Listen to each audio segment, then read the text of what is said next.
yeah, we're getting ourselves ready right now and about to rent a motorbike and explore Bali. It's actually my second time this year. The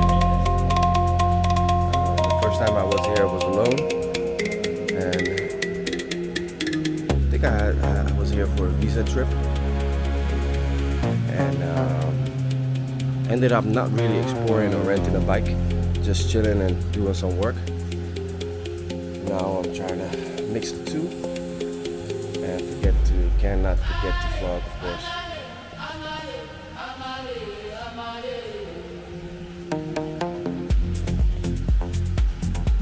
So yeah, let's go outside and rent a bike and start exploring.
We've been traveling for about 5 days now, and it's really time to get a decent haircut.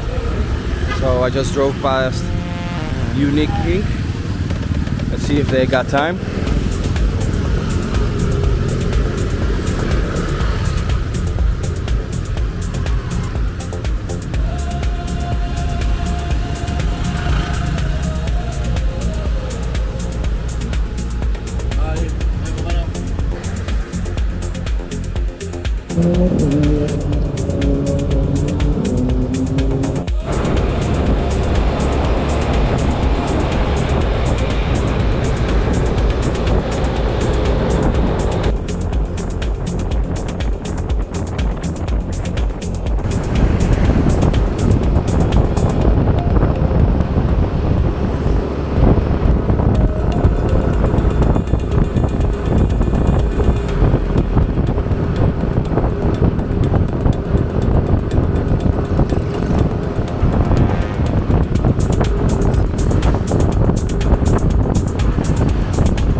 Sambanin